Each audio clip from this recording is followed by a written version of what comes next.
And to dig a little deeper, we are pleased to be joined by Debbie Bloyd, the CEO of DLB Financial Services, who joins us from Austin, Texas, and the CEO of Strollmark, Hillary Fordwich. Thanks to both of you for being with us. Debbie, we speak with you a lot about housing. When we have a natural disaster, like a hurricane, like this, housing is probably the most personal of the things that can be impacted. What should those people in the path of Florence expect? Well, they're going to need to take their insurance policies with them. They're going to have to lock up and take everything of value with them when they leave, and also take cash. They're not going to have the normal dealings with business that they have if they stay home. They also have to be prepared that they're not going to be getting any insurance at this point. When those storms are announced, no one can sell flood insurance in any of those states. So you had to have planned for this, and that's what insurance is all about. That's one of the biggest problems with these storms is people are not taken off guard. They just never thought they would need flood insurance. Yeah, and it's unfortunate that there's not a product, Debbie, that you could just buy, even at the last minute, at some exorbitant fee. But we were looking today and didn't find that. How do local housing markets react to these sorts of things, Debbie? Well, the housing market's going to be substantially different once the hurricane goes through. After the flooding, you've got insurance companies trying to settle claims. You've got FEMA in there.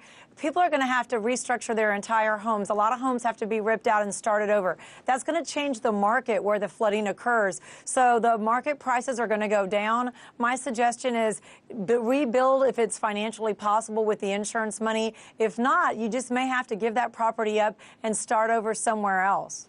It's unfortunate, and I know from personal experience, the Small Business Administration makes loan guarantees. It's bureaucratic, but it is there. And Hillary, you know, a lot of businesses are being impacted.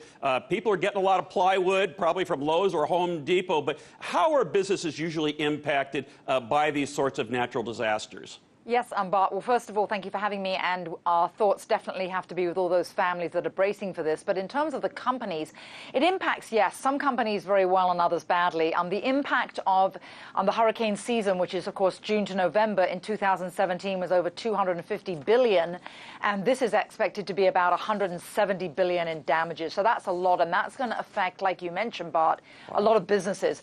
Lowe's and Home Depot, their stocks are up. I do want to point out, though, all that businesses do to help people.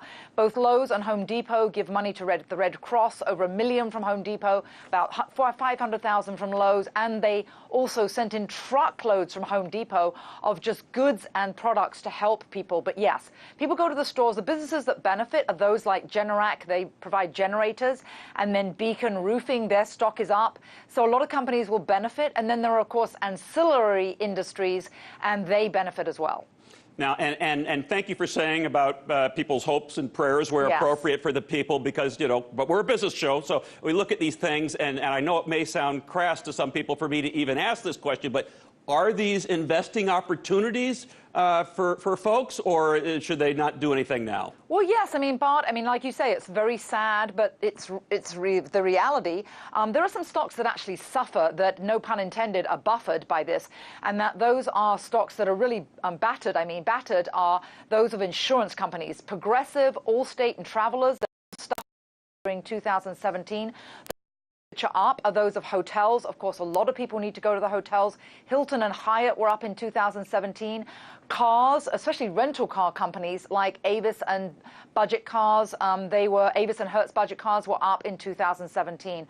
Also, you can look at anything that's related, like I mentioned Generac generators, and any kind of industry that has some kind of product that people are going to use afterwards. We mentioned Home Depot, Lowe's, but also Walmart and a lot of the kind of stores that provide home products. I know Bed Bath & Beyond and some of the other stores online, and of course Amazon will benefit from this greatly. Right. And Debbie, I mean, again, as horrific as it is, once a natural disaster occurs, then there is usually a lot of reconstruction. People may have lost their jobs, but that is jobs that are created, and it does at least somehow help the economies, right? Yes, it does. You're going to have all the construction businesses, the roofers, the contractors, the insulation, everything that it takes to create a house, as well as cleanup, as well as furniture stores, paint stores, anything it takes to make those homes get put back together and help people put back their lives. That's clothing stores. That's just natural goods and services that it takes to exist. They'll all do better. Super information. We, again, will hope and pray we're appropriate for those people down in the path, not only this, Please but do. of the typhoon's path at the Philippines. Debbie Bloyd, the CEO of DLB Financial Services, and our friend Hillary Fordwich, the founder and CEO of Strellmark. We thank you both for your time. Thank you. Welcome.